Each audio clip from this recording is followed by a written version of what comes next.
Elena Vasquez pushed through the glass doors of Murphy's diner, her chef's jacket still bearing flour stains from the morning shift at the community kitchen.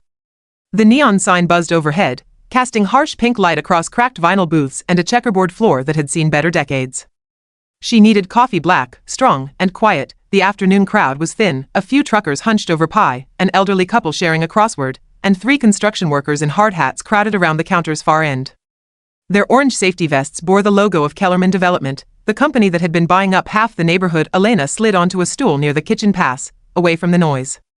The waitress, a tired-looking woman with graying roots, approached with a coffee pot already in hand. "Just coffee, hon? Please." Elena placed a $5 bill on the counter, her movements economical and precise, habits from 12 years in army kitchens, feeding soldiers in places that didn't appear on maps. The construction workers' laughter grew louder, their conversation peppered with crude jokes about the locals they'd encountered while demolishing buildings. Elena recognized the type, men who confused volume with authority, who saw anything different as a target. Their foreman, a thick-set man with graying stubble and hands like sledgehammers, noticed her presence. He nudged his crew, then swaggered over, steel-toed boots heavy on the linoleum. "Well, look what we got here," he announced, loud enough for the entire diner to hear. "Little señorita thinks she belongs with the working folks." Elena didn't turn. She lifted her coffee cup, steam rising between her fingers like incense.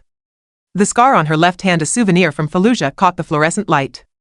"I'm talking to you, sweetheart." The foreman's voice carried the particular cruelty of someone who enjoyed intimidation. "This ain't your kind of place." Still, Elena remained silent.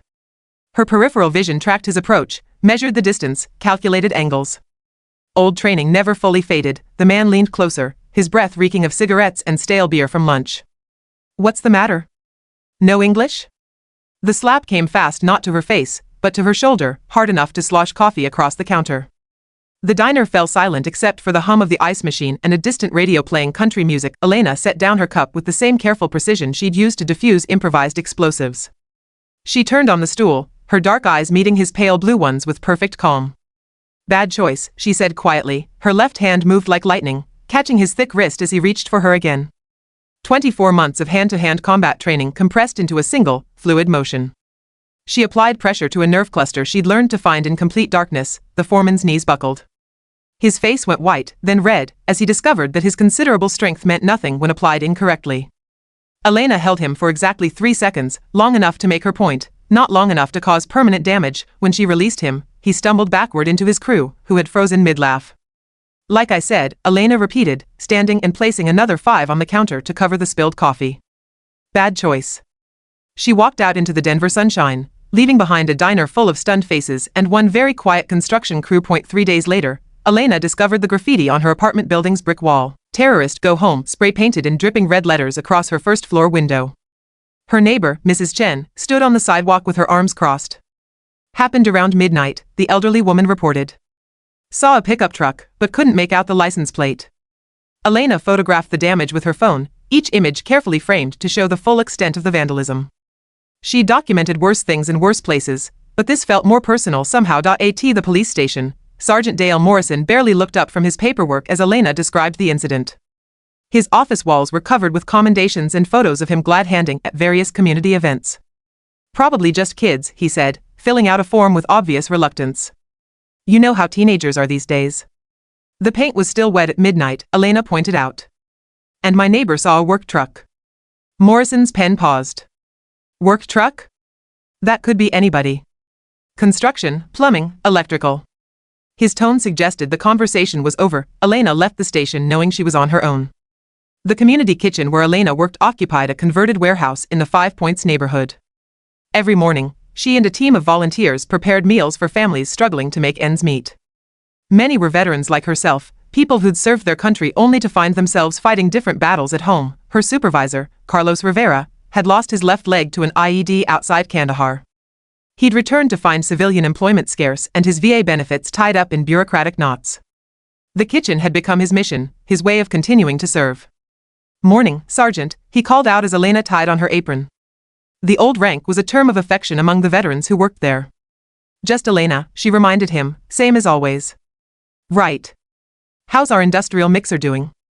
Elena had spent the previous evening rebuilding the temperamental machine that mixed dough for their daily bread production. Where others saw broken equipment, she saw problems to solve, another skill that translated well from military service. Purring like a kitten, she reported, flipping the switch to demonstrate. The morning routine proceeded peacefully: prep work, cooking, serving. Elena found satisfaction in the precision required: proper knife work, temperature control, timing. These were skills that fed people instead of fighting them. Around 10 a.m., the rumble of diesel engines outside disrupted the kitchen's rhythm. Through the loading dock windows, Elena saw 3 Kellerman development trucks pulling into the parking lot, their orange safety lights flashing. The same construction crew from the diner climbed out, led by the foreman whose wrist still bore faint bruises from their encounter. Carlos appeared beside her. "What do you think they want?" Elena's expression had shifted to the tactical focus her fellow veterans recognized. The foreman wasn't just targeting her anymore, he was expanding his harassment to include the place and people she cared about. "Stay calm," she told Carlos quietly. "Let them make the first move." The foreman strutted through the front entrance like he owned the place, his crew spreading out behind him in a practiced intimidation formation. Well, he announced to the room full of volunteers and diners. "If it ain't the terrorist and her little terrorist friends." Elena stepped forward, positioning herself between the construction workers and the serving line where families waited for meals. "This is a private facility," she said clearly. "I'm going to have to ask you to leave." "Oh, you're gonna ask?" The foreman laughed. "That's real cute. See, we got a work order to survey this building. Might be getting torn down real soon." He pulled out his phone and made a show of taking photos of the kitchen equipment, the volunteer schedule, the children's artwork on the walls. Elena didn't move from her position. "Show me the work order." "Don't have to show you nothing," he snarled. But something in her stance, the complete absence of fear, the professional readiness, made him hesitate. "You were lucky at Murphy's," he said, trying to regain momentum. "But there's 3 of us now, and ain't nobody here to save you." Elena took one precise step forward. Her voice carried the authority of someone who'd commanded soldiers in combat zones. "I served 12 years in the army," she said, loud enough for everyone to hear. 3 deployments. Special operations. And these people behind me? They're veterans too. We've faced down worse than you in places you couldn't find on a map." She gestured to the volunteers, who had quietly moved to defensive positions. Carlos with his prosthetic leg, Maria the former MP, David the ex-Marine, Sarah who'd served 2 tours as a medic. "We've all taken an oath," Elena continued. "To protect what matters. This kitchen matters. These families matter. And if you think you can intimidate us, you're about to learn why that's a mistake." The foreman's crew shifted uncomfortably. The tactical situation had changed, and they felt it. "This ain't over," the foreman muttered, but he was already backing toward the door. "No," Elena agreed quietly. "It's not." That night, Elena sat in her apartment with a laptop and police scanner, monitoring construction company radio frequencies. 12 years of intelligence work had taught her to read patterns, to see connections others missed. The radio chatter revealed more than the workers realized. Scheduled demolitions, payoffs to city inspectors, threats made against other community leaders who opposed their developments. The foreman, whose name was actually Jake Kellerman, nephew of the company's owner, had been using his position to intimidate anyone who stood in their way. Elena cross-referenced construction permits with reports of harassment, building a case that painted a clear picture of systematic corruption. When her phone rang at 2 a.m., she was ready. "Elena, it's Carlos." The kitchen, they torched it. She drove through empty streets to find the converted warehouse consumed by flames. Fire trucks battled the blaze while volunteers and diners stood in the parking lot, some wrapped in blankets from the Red Cross van. Carlos sat on a paramedic's gurney, his left arm bandaged from burns. "I was doing inventory in the storage room. Heard glass breaking, smelled gasoline. Got everyone out, but..." He gestured helplessly at the inferno. Elena knelt beside him. The rage building in her chest felt familiar, the same cold fire that had sustained her through the worst combat missions. "How many were hurt?" "Just me, and not bad. But Elena, this was our home. These people depend on us. Buildings can be rebuilt," she said firmly. "What matters is that everyone's safe." But privately, she was done playing defense. Elena's dining room table became a command center. 7 veterans gathered around maps and surveillance photos, coffee cooling in forgotten cups. The room smelled of determination and barely controlled anger. "Kellerman's compound is here," Elena said, tapping a spot on a city planning map. "Their equipment yard, administrative offices, and Jake's personal workshop where he keeps his truck." She'd spent 3 days conducting reconnaissance, using skills learned tracking insurgent cells in Baghdad. The compound had security cameras, but they were poorly positioned. Motion sensors, but with predictable patterns. A gate guard who spent most of his shift watching videos on his phone. We're not going in for revenge, she emphasized.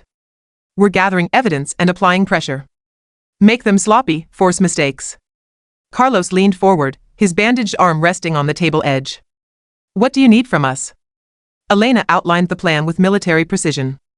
Team assignments, communication protocols, emergency procedures. They weren't vigilantes, they were soldiers conducting a lawful intelligence operation.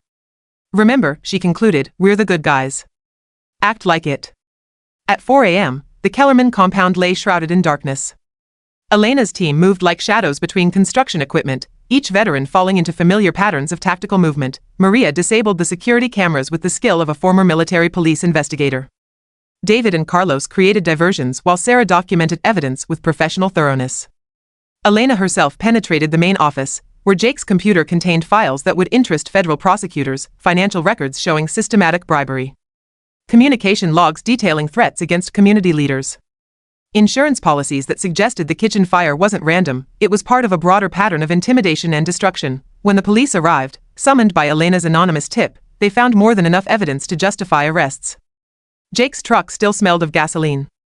His office contained detailed plans for clearing other community buildings through various illegal means. The operation had been surgical in its precision. No violence, no property destruction, just the methodical exposure of corruption by people who understood both justice and tactics. 3 months later, the new community kitchen occupied a larger space donated by a grateful city council. Federal prosecutors had built their case on Elena's evidence, resulting in convictions that dismantled an entire network of corruption. The volunteers gathered for their first dinner service, the industrial mixer humming contentedly in the background. Carlos tested the new equipment with obvious satisfaction. Everything working perfectly, he reported to Elena. Just like you promised. The space buzzed with activity as families arrived for meals. Children's laughter echoed off walls decorated with artwork and thank you letters from the community. Elena found herself back at Murphy's Diner one evening, sitting at the same counter where everything had started. The construction workers were gone, their table occupied by a family celebrating a birthday with chocolate cake. The waitress, who she'd learned was named Betty, already had coffee waiting. Heard about what happened with Kellerman, Betty said quietly. About time someone stood up to those bullies. Elena sipped her coffee and watched the diner's reflection in the window. Sometimes the right thing required careful planning and precise action. Sometimes it just required someone willing to stand up and say no. Outside, Denver's lights stretched toward the mountains, and somewhere in the distance, other veterans were finding their own ways to keep serving their communities. The line between military service and civilian responsibility wasn't as clear as some people thought.